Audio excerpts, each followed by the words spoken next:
पोळा विशेष पाटा वरवंट्यावरची पुरणपोळी करण्यासाठी लागणारे साहित्य 250 ग्रॅम हरभरा डाळ, पाव चमचा हळद, 1 चमचा तेल, 2 कप गव्हाचं पीठ, चवीनुसार मीठ, पाणी, तेल, 250 ग्रॅम गूळ, पाव चमचा सुंठपूड, अर्धा चमचा वेलची पूड, जायफळाची पूड, साजूक तूप।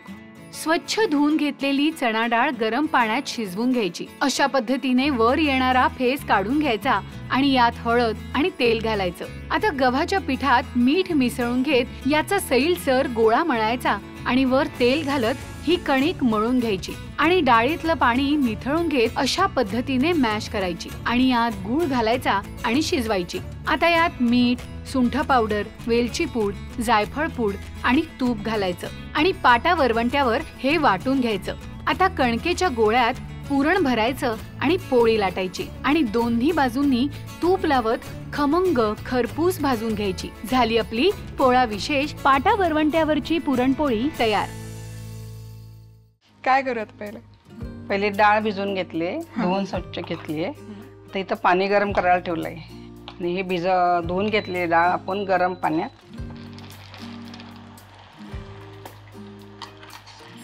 आणि आता काय करायचं? हा, आता डाळ घातली आहे, ते आता याचा पूर्ण अशी उकळी आली की साईडनी फेस येतो, हा फेस आपण काढून घेणार आहे म्हणजे ते उतू जात नाहीये। म्हणजे ज्या पद्धतीने दुधावर साय आली आणि त्यातली वाफ बाहेर जायला वेळ नाही मिळाला की दूध उतू जातं, त्याच पद्धतीने यावर जर फेस आला आणि त्यातून वाफ बाहेर जायला जागा नाही मिळाली की उतू जातं। आता काय करायचं? त्याच्यात आपण थोडीशी हळद टाकणार आहे आणि तेल आणि एवढं बस, थोडं तेल। हो, याने काय होतं?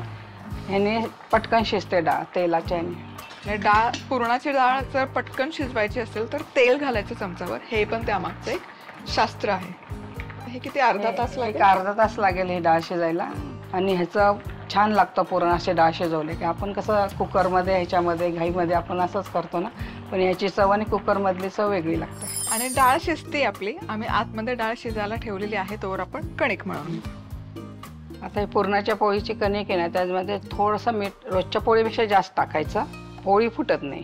केवढ्या टिप्स आहेत, हे मला पण नव्हतं माहिती। ऐक, हे एक मिक्स करून घ्यायचं, ते मीठ मिक्स झालं की आपण आता हे कणिक भिजवून घेणार आहे। थोडी सैल मळायची आपल्या पोळ्यांपेक्षा आणि पाणी एकदम नाही टाकायचं, पाणी लागेल तसं टाकत जायचं। हे एवढी सैल कणिक भिजवून घ्यायची, ही अशी सैल भिजली की मग तेल टाकायचं, एक अर्धी वाटी तरी तेल लागतं याला, कणिक छान अशी।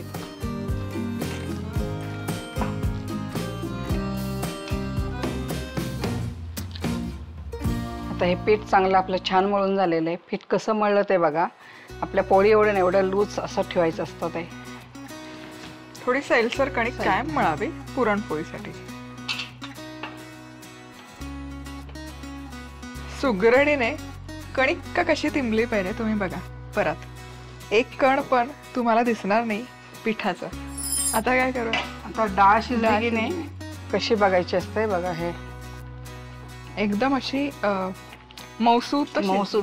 आपण यातलं पाणी निथळून घेणार आहोत आणि हे जे पाणी आहे जे आपण डाळीतलं निथळून घेतो, हे पाणी म्हणजे आपला कट।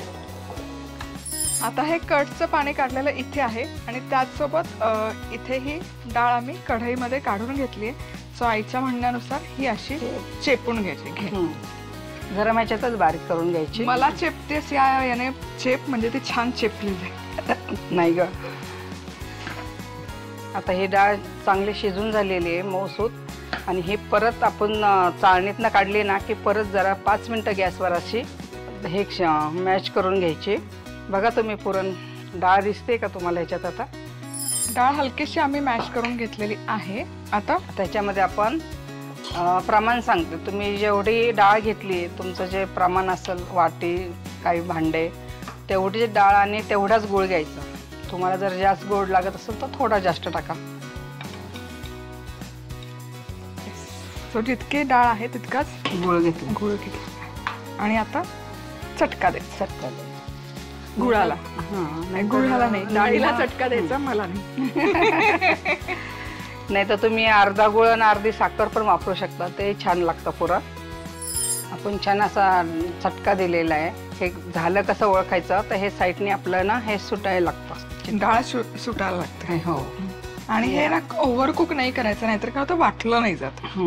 आता काय करायचं? आता चिमूटभर मीठ टाक, थोडंसं चवीला थोडं मीठ टाकले त्याने चव चांगली लागते. सुंठ पावडर टाक, थोडी सुंठ पावडर आहे, वेलची पावडर आहे आणि थोडंसं जायफळ आहे. आता जायफळ पुढे चिमूटभर जायफळ आणि साजूक तूप आणि 1 चमचा साजूक तूप, कारण पुरण छान असं मऊ राहतं तुपामुळं. खूप घालायचं नाही, अगदी एकच.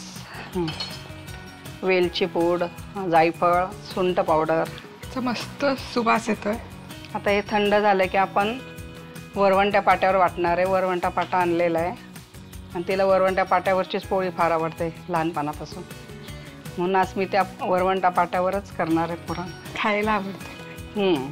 आता आम्ही इथे जय्यत तयारीनुसार सज्ज झालेलो आहोत. इथे आहे पाटा, वरवंटा. आता डाळ घ्यायची.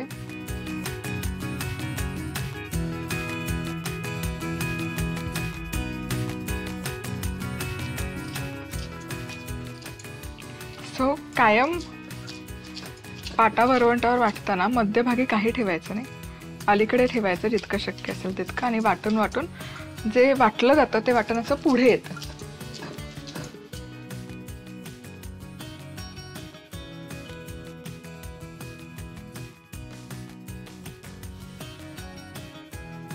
आणि इथे पुरण वाटून झालेलं आहे. तुम्ही पाहू शकता किती मऊसूत मेण्यासारखं मऊ झालेलं आहे पुरण. आणि त्याची कन्सिस्टन्सी पण परफेक्ट आहे. खूप सैलही नाहीये आणि खूप पचपचीत पण नाही आणि कोरडही नाहीये.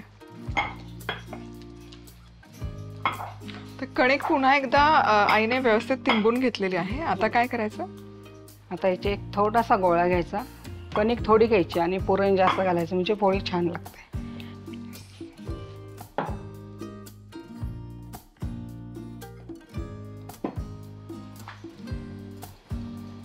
उंडा करून घेते आई.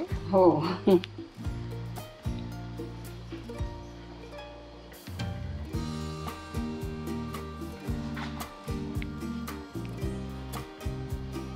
पुरण बघा, कणिक थोडीच घेतली मी आणि जितकी भरलेली पोळी असेल ती खायला छान लागते.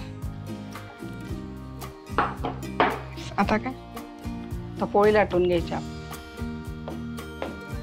आणि पोळी लाटताना कडेकडेने घ्यायची असते, मध्ये अजिबात लाटून घ्यायची नाही, म्हणजे पोळी फुटत नाही. अशी मस्तपैकी सरसरीत पोळी लाटून घ्यायची.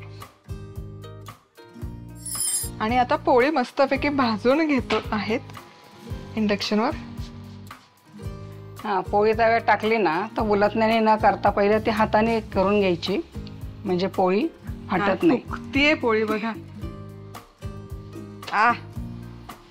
क्या बात आहे. इथे जरा आता उलटण्याने केले तरी चालतं. तूप घालू? हो, तूप घाला. तुम्हाला तेल चालत असेल तेल घाला. आता उलटवून घेऊयात.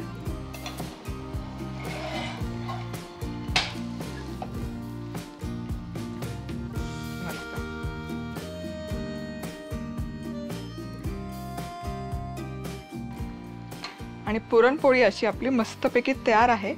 आता एक पोळी आहे ना मी तुम्हाला घरच्या तव्यावर अशी करून दाखवते. क्या बात आहे. खमंग खरपूस अशी पुरणपोळी तयार आहे.